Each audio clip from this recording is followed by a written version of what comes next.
Chapter 1. Sir Brandwin Rhiannon lived in the days of King Arthur and his knights in the part of Britain, which is now England. She was 12 years old and had long red hair and green eyes. She lived with her mother and father in a small village near Sir Brandwin's castle. Sir Brandwin was the lord of the castle and the village, and everyone was afraid of him. He was a big, fat man with black hair and cold, black eyes. He was bad and greedy. He always wanted more taxes from the poor people of the village. Simon Grimstone was Rhiannon's father, and he was brave and kind. He was a tall, thin man with blonde hair and kind brown eyes. The people of the village liked Simon because he always helped them. He was not afraid of Sir Brandwin. One day, Sir Brandwin and his knights rode to the village and stopped in front of Simon's house. "Simon Grimstone," cried Sir Brandwin, "you killed a deer in my forest. No one can go into my forest." "My men are taking you to prison." "That's not true," said Simon. "I didn't go into your forest, and I didn't kill a deer." "Take him to prison," said Sir Brandwin to his men. "You want to put me in prison because I'm not afraid of you?" said Simon. "You're a greedy man. The people of this village are hungry because you take all their money. Be quiet," cried Sir Brandwin angrily. "You'll be quiet in prison, Simon Grimstone." Simon's wife, Marion, was standing behind her husband and started crying. "Take his wife too," said Sir Brandwin. "She can work in the castle kitchen and pay for the food her husband eats." "Oh, please don't take me away from my daughter," said Marion, crying. "There's no one who can look after her. She'd be alone." "Please, don't take my mother away," cried Rhiannon. But the Lord's men didn't listen to Rhiannon and took her parents away. "When can I see my parents again?" she asked, crying. The Lord's men laughed and rode away. The villagers were angry, but they could do nothing. After that day, they called Rhiannon Sir Brandwin's orphan. Rhiannon went inside her house and sat by the small fire in the cold room. She was very sad and lonely. "What will I do without my parents?" she thought. "I must find a job." Sir Brandwin liked eating all kinds of food, but truffles were his favorite. It was very hard to find them because they grew under the ground, on the roots of trees. Rhiannon decided to look for truffles for Sir Brandwin. Now she had a job. Every morning, Rhiannon went to the forest with a big basket. She looked for truffles all day long. At the end of the day, she looked in her basket, but she saw very few truffles. "I only found 3 truffles today," she thought sadly. "And Sir Brandwin wants lots of them for his dinners. He'll be angry. How can I find more truffles?" At night, she always thought about her poor father and mother. Sir Brandwin liked hunting in the forest with his knights. He often rode through the forest when Rhiannon was looking for truffles. He and his men always made a lot of noise and scared the animals. The villagers said there were strange animals in Sir Brandwin's forest ... like unicorns and dragons. Chapter 2. The Little White Horse. Rhiannon continued looking for truffles in the forest every day for a year. One afternoon, she heard a noise behind her. She turned around and ... what did she see? A beautiful little horse. It was white, and it had a lovely mane and tail. One of the villagers saw the beautiful little horse that evening, and he told his friends. "I saw a young white horse in the forest, and it was following Rhiannon," he said. "It was a very beautiful animal. Perhaps we can catch it and give it to Sir Brandwin, and pay less taxes." Said a young man. "That's a good idea," said an old woman. The next day, the men from the village tried to catch the little white horse, but it ran away into the dark forest.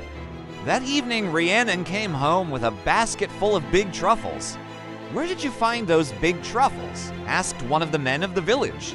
"A friendly little horse helped me find them," said Rhiannon happily. "Did you hear that, Richard?" said the man to his friend. The little horse helped her find the truffles. The next morning, everyone in the village went to the forest to look for it. "If we find lots of truffles, we can use them to pay our taxes to Sir Brandwin," said a young man. "Yes, and we'll have money to buy food," said a thin young woman with 2 hungry children.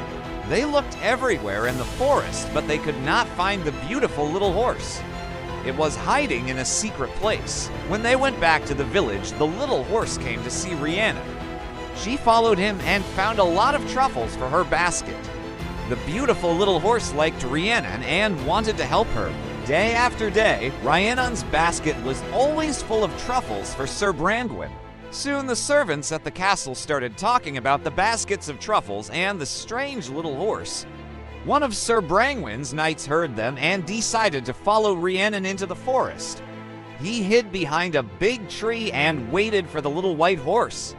That evening, he returned to the castle and talked to Sir Brandwyn. "Now I know why Rhiannon finds lots of truffles," said the knight happily. "Oh, really?" said Sir Brandwyn. "Tell me." "I was in the forest today and hid behind a big tree," said the knight. "Then suddenly I saw ... What did you see?" said Sir Brandwyn. "Tell me quickly." "There's a strange little horse that lives in the forest and Rhiannon follows him. Then he stops and smells the ground. That's where Rhiannon looks for truffles and she finds them." "What?" said Sir Brandwyn, surprised. "A little horse that finds truffles?" "Yes," said the knight, "and when the girl's basket is full, she sits under a tree and rests.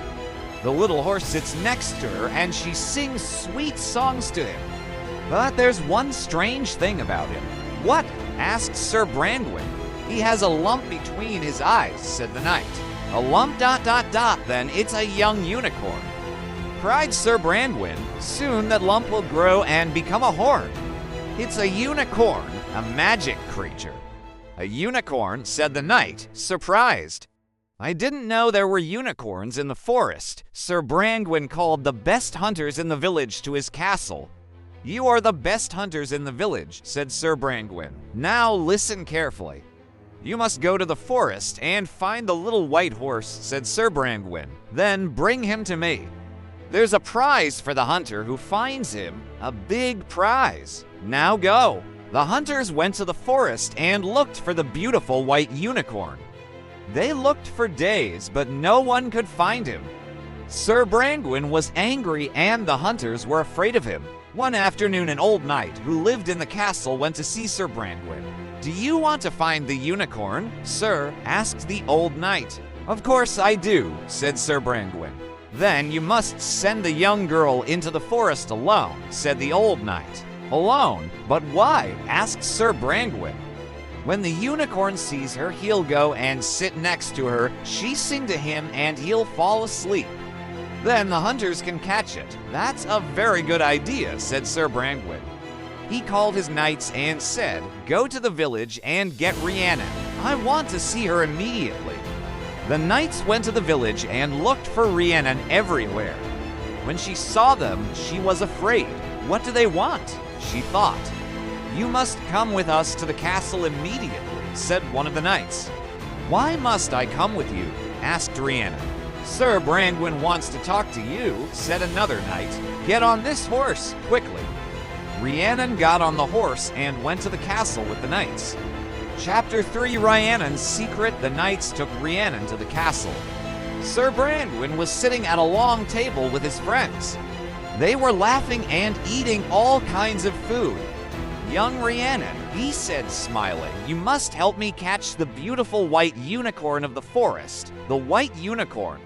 asked Rhiannon, surprised. "Yes, that little white horse is a young unicorn," said Sir Brandwyn. "Then it's a magic creature," said Rhiannon. "When you are in the forest, you must call him," said Sir Brandwyn. "He will come to you." "Oh, no," said Rhiannon. "The little unicorn is my friend. He loves me. I can't do what you ask. You must do what I ask." Cried Sir Brandwyn, "I'm your lord. If you don't listen to me, I'll kill your father and mother." Rhiannon started crying and couldn't stop. What could she do? She felt terrible. "Tomorrow morning, we're going to the forest to catch the unicorn," said Sir Brandwyn angrily. He looked at one of his knights and said, "Take this girl away. She can sleep in the hall. I want to finish my meal now. Bring in the roast chicken and the truffles quickly," for Rhiannon did not sleep all night. Early the next morning, Sir Brandwin and his knights took her to the forest.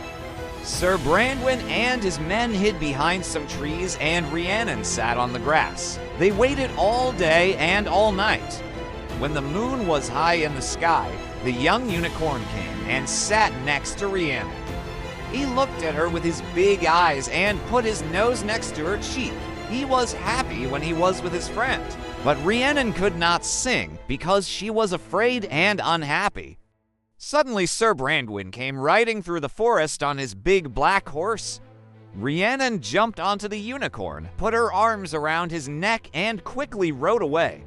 Sir Brandwin followed them. The knights and the hunters waited for their lord to return with the unicorn. It was very dark in the forest, and they couldn't see anything. But they heard the sound of horses and then a loud cry. They waited a long time, but their lord did not return. Very early the next morning, the knights and hunters started looking for Sir Brandwin. After many hours, they found him in the forest. There was blood everywhere. The blood came from his heart. "He's dead," said one knight. "But who killed him?" asked another knight. "I don't know," said a young hunter. Everyone looked at Sir Brandwin's body, but no one was sad. His son, Sir Ivor, was the new lord. He was a kind, friendly young man, and everyone liked him. He helped the villagers, and the men in prison were all free. Rhiannon's parents finally went back to their home, and she was very happy. Rhiannon, her father, asked, "Who killed Sir Brandwin?" "You were in the forest that night. It's a secret." "Father, it's my secret," said Rhiannon, smiling. "All I can say is this: unicorns have parents too." Thank you very much for watching and listening. Please leave a comment below. We'd love to know what you think.